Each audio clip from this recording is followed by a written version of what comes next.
Hoje vamos mergulhar a fundo num protocolo alimentar bastante rigoroso.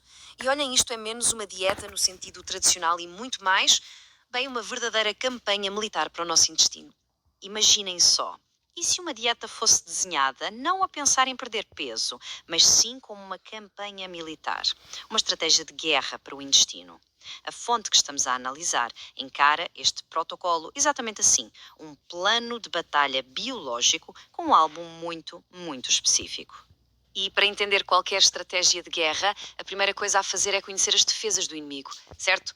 Neste caso, o inimigo tem um escudo protetor e viscoso chamado biofilme. É criado por bactérias e fungos para se defenderem do nosso sistema imunitário e até de antibióticos. Guardem este nome, biofilme, porque ele é o alvo principal de toda a operação. Muito bem, entramos na fase 1, matar o inimigo à fome. E o subtítulo diz tudo: cortar o fornecimento de combustível. É pura e simplesmente uma tática de cerco. A ideia aqui é enfraquecer os patógenos ao cortar por completo a sua fonte de alimento. Ok, e o que é que as nossas tropas podem comer? Vejam só que interessante. A seleção de alimentos aqui não é aleatória. Cada item tem uma função estratégica. As proteínas limpas, por exemplo, são para ter alta biodisponibilidade com baixa fermentação. As gorduras terapêuticas, essas têm propriedades antifúngicas e dão energia estável. E os líquidos estruturados, como o caldo de ossos, servem para reparar a mucosa intestinal. Cada alimento é uma peça no tabuleiro. Agora, a parte igualmente importante, a lista de exclusão. E aqui a abordagem é de tolerância zero. Fica de fora tudo o que possa servir de combustível para o inimigo. Açúcares, nem pensar, são o prato principal dos fungos.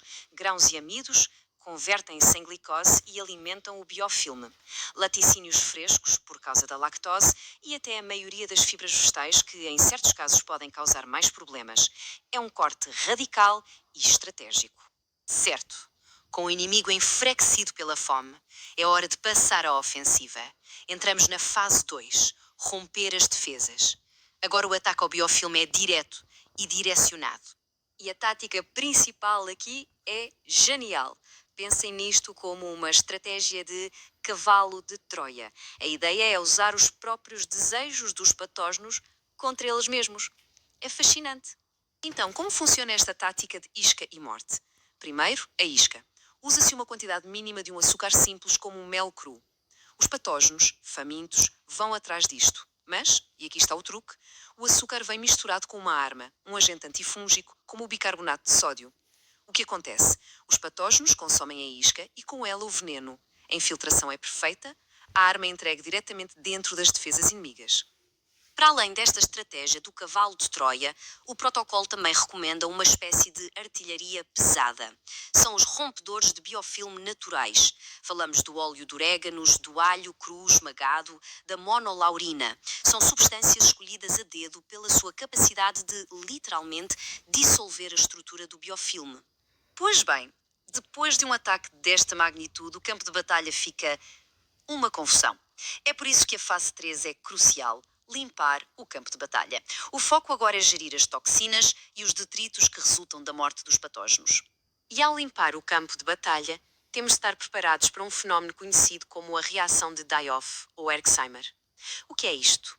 É uma resposta temporária do corpo à libertação de toxinas quando um grande número de patógenos morre. Pode dar dores de cabeça, fatiga, sintomas parecidos com os de uma gripe. Entender isto é fundamental, porque gerir esta reação é o grande objetivo desta fase. E como é que se faz esta limpeza? Com a equipa de limpeza, os aglutinantes ou binders. Pensem neles como esponjas magnéticas super eficientes. O carvão ativado, por exemplo, é um adsorvente universal que captura gases e toxinas. A zeolita e a argila bentonita funcionam como ímãs, atraindo metais pesados e outras toxinas com carga positiva. Elas agarram o lixo tóxico para que possa ser expelido em segurança. Mas atenção, há uma regra de ouro aqui. A citação diz tudo. Os aglutinantes não sabem a diferença entre bom e mau.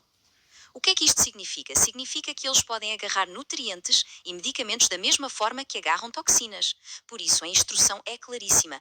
Devem ser tomados pelo menos 2 horas afastados de qualquer comida, vitamina ou medicamento.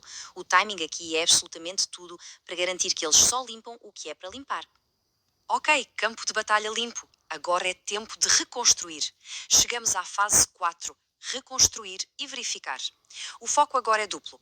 Reparar os danos no intestino e, muito importante, confirmar se a missão foi bem sucedida. E a parte da verificação é feita com testes simples e práticos.